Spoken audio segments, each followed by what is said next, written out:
Welcome back to History in Motion, proudly brought to you by Midas.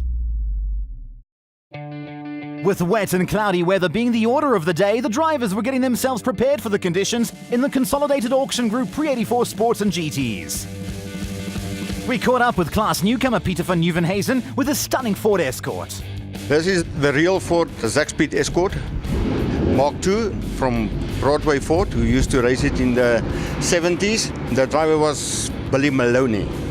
The original spec is the 2-liter Ford BDG with a ZF gearbox and a Ford Atlas axle 5.1 ratio. There's only 3 in the world. The only one in South Africa. It's an honor to drive it. It's absolutely a beautiful race car. Well, as you can see, I got no roof and no wet tires. There's no way I was going to go risk the car out now when it's wet. We're pretty much in the development stage still with the car, checking gear ratios and setting up and making sure the car's reliable still, so we're not taking too many risks. Dino's in the championship, my teammate, so he obviously went out and he's on pole luckily. But yeah, from now on we'll just wait for the weather to change. And if we have to, we'll take a bit of a risk later, but at the moment we're just sitting easy. We had a bit of a whoopsie at Midval early in the season. We had a blowout and unfortunately someone collided with the car. A lot of bodywork damage, a bit of chassis damage, and it's taken till now to get it fixed up again. Not too bad yesterday in the dry. Wet tyres, bad conditions, no fireworks, just hope to enjoy the day. Well, the windscreen was actually misting up quite badly. Couldn't see where I was going, what I was doing. So we've made a bit of a aircon system there to hopefully work, to get some air across the windscreen. I also put some anti-mist on the inside, so hoping for the best, see where I'm going. Due to the very wet conditions for qualifying, quite a few cars decided not to go out for various reasons, so the grid is a rather muted affair with Dino Scribante on pole position, followed by George Avakomides, Ifrit Buerta and Kobus Brits. Rowan Theron and Steve Pickering round out the qualifiers. With the race about to get underway, the rain was still coming down and the cars carefully made their way onto the start-finish straight, with Willem Brits, Franco Scribante and Mark Shepard starting at the back.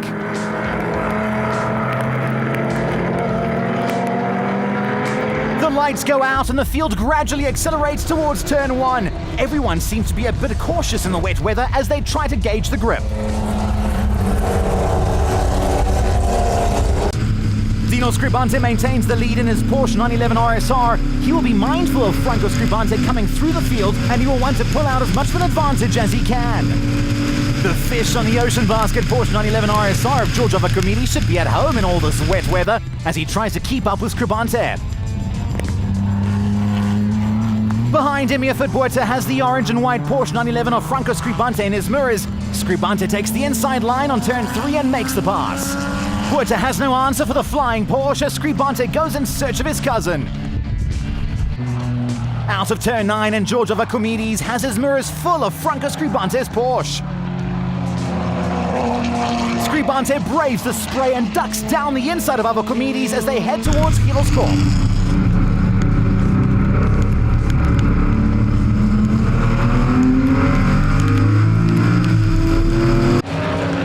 Rowan Theron in the orange and green Porsche 914 leads Willem Brits in the white Porsche 924.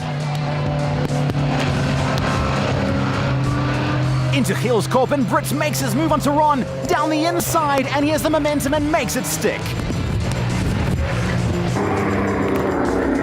A bit too much enthusiasm perhaps, and Brits ends up spinning in front of Theron, who regains his position.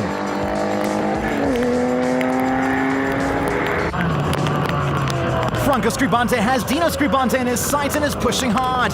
Perhaps a little too hard in these conditions as his car goes straight on and he loses valuable time to his cousin. Franco rejoins the track, not having lost a position, but the time will matter in his quest for victory. Rowan Theron just losing the back on some slippery asphalt and he spins it right around. This allows Willem Brits, who lost his position with a spin of his own earlier, to move ahead again. The marshals get Theron going again and he will attempt to make up some lost ground. Mark Shepard in his Porsche RSR is having his first outing at Phakisa, so he's taking it steady as he gets to grips with the track in these tricky conditions. Mark did not have any wet tyres at Phakisa as the competitors were not expecting rain at this time of the year, so he was out on slicks to see if he could at least score some points. Problems for Kobus Brits, he appears to be pulling off the track. I wonder what's wrong. Well, it looks like he's changed his mind now and rejoins the race. Definitely not going at the pace he was before though. He appears to have a problem with his right rear tire. He is soldiering on though, and it looks like he will nurse his car through to the end.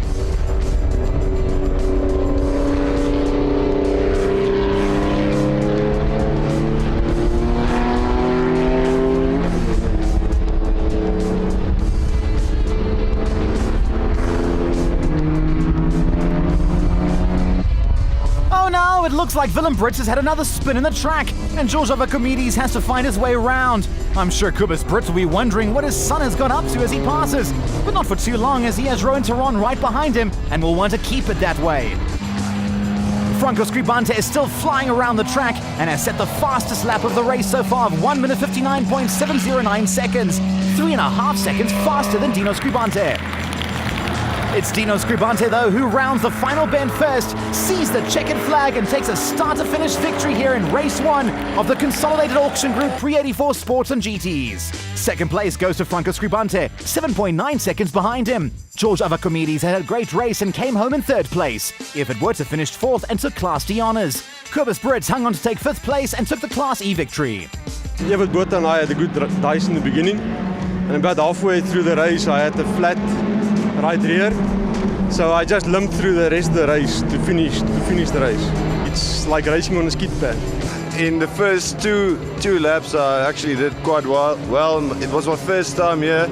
I spun out about 3 times, but I did 5 out of the 8 laps, but I did about 2 seconds slower than my dad, so that I'm pretty excited about that. The first 2 times that I spun out, I could get it back in first and keep on going, but I couldn't get it to start again, and then we noticed that the starter was unconnected, so they had to pull me off. The marshals are using any means necessary to stay dry in this unexpected wet weather. The field prepare for the start of race 2. The lights go out and they're off.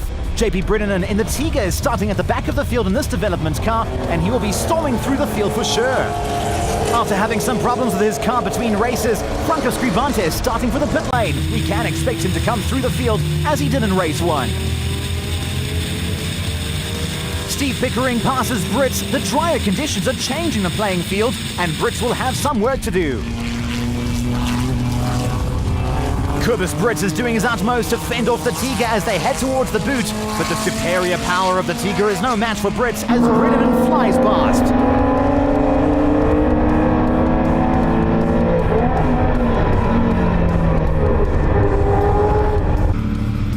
George Avacomedes is swamped by the orange Porsche 911R of Ifit Buerta, who moves right and takes the inside line as they head into turn 9 and takes the position from the Ocean Basket Porsche.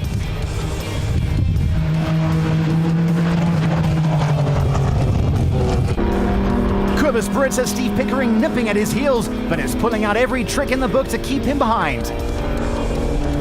The Porsche 911R seems to have the advantage over the 910, but for how much longer as a persistent Pickering keeps pushing?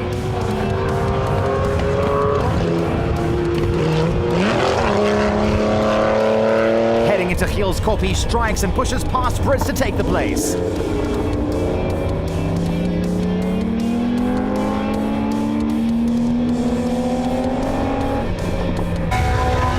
Brits has front-runner Dino Scribante coming up behind him. As Scribante sails past Brits, he will go a lap down to the Porsche 911 RSR, who is lapping roughly 20 seconds a lap faster than the youngster.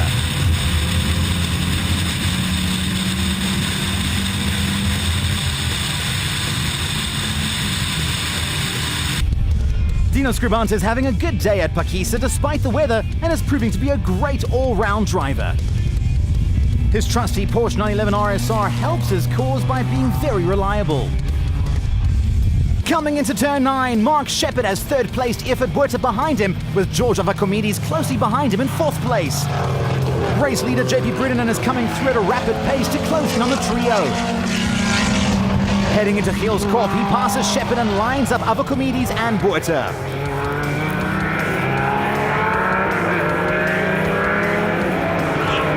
The final bend they go, and the Tiga passes the Porsche 911 RSR. Heading towards the finish line, and it's JP Brennan who takes the checkered flag and victory in race 2.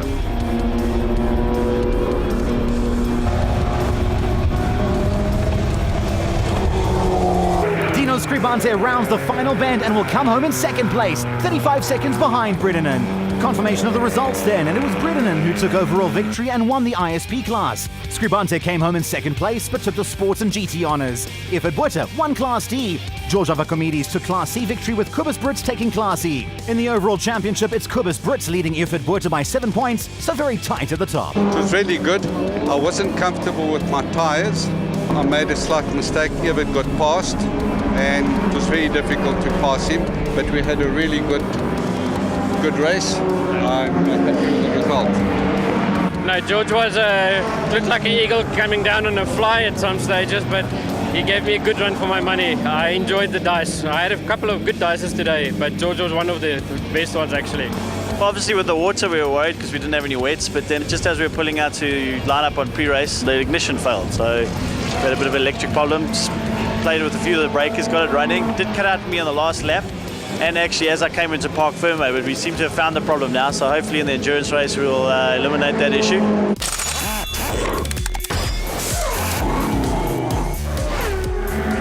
Quick question, which track was previously on the side of Phakisa Freeway? Find out after the break. Coming up after the break, we have great action from the Lotus Challenge.